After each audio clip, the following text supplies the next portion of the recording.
Illegally crossing the U.S. southern border is approaching record numbers again tonight. Meanwhile, the Biden administration also announced a controversial new policy that will allow nearly 500,000 migrants to temporarily stay and work in this country.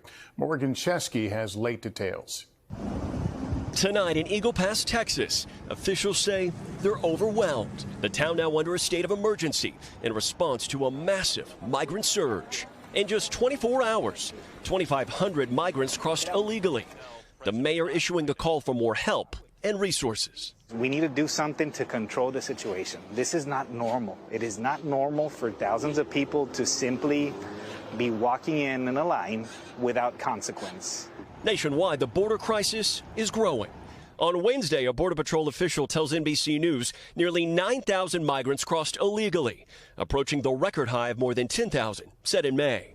Tonight, President Biden is sending 800 more troops to help Border Patrol with logistics and processing migrants. The migrant surge so sudden, federal authorities shut down the international bridge here so staff could process thousands of men, women, and children. We found many left Venezuela to make the treacherous journey. ¿Cuántas personas de Venezuela? Wow. And so this is fitting exactly with what we've been hearing over the last several weeks. So many people coming from Venezuela. Now the Biden administration announcing a major policy change, giving temporary legal status to nearly 500,000 Venezuelan migrants, allowing them to apply for work permits in the U.S., adding they'll be temporarily barred from deportation. Earlier, we met Yulia at an overcrowded shelter in San Antonio, also from Venezuela, and a mother of two. Yulia, dime, ¿cómo están los niños?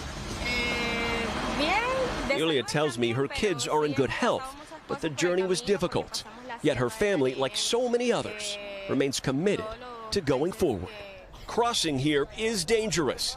Officials confirming 2 drownings in 2 days, including a 3-year-old boy. Meanwhile, Republicans have blasted the Biden administration, saying its lax border policies have caused the ongoing crisis. Texas Governor Greg Abbott posting this video, writing, Texas installed razor wire in Eagle Pass to stop illegal crossings.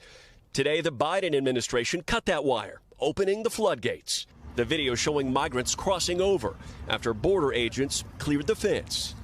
And Morgan, we understand the mayor of Eagle Pass is now reaching out to Mexico.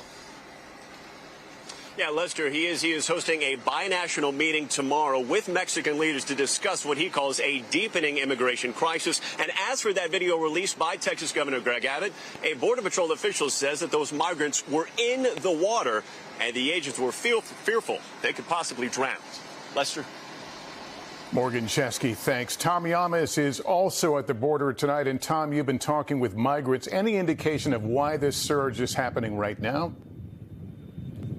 Lester, good evening. That is the big question right now in Eagle Pass. I want to show you this just behind me here. The situation with migrants has gotten so bad, they've created this makeshift processing center under one of the main bridges here, one of the main arteries connecting Mexico to Eagle Pass. It appears they've separated the migrants, at least for now. There seems to be families on one side. You can see some of them getting into Border Patrol vans right there. And then on the other side, it looks to be a large amount of males that have come in without families and or without their wives and have arrived here. I had a chance to speak with the sheriff of Eagle Pass, who used to be a Border Patrol agent. He says in all his years in law enforcement and working this border, he has never seen a problem this bad. So I had a chance to speak to a few of the migrants, and I asked them, what happened with this week? Why are so many migrants coming to the United States this week? They told me they have no idea. One pointed to the sky saying the weather was better, but they also said it was very easy to jump on those trains and get right to the border. Lester, we know now they've shut down at least one highway and all of those trains.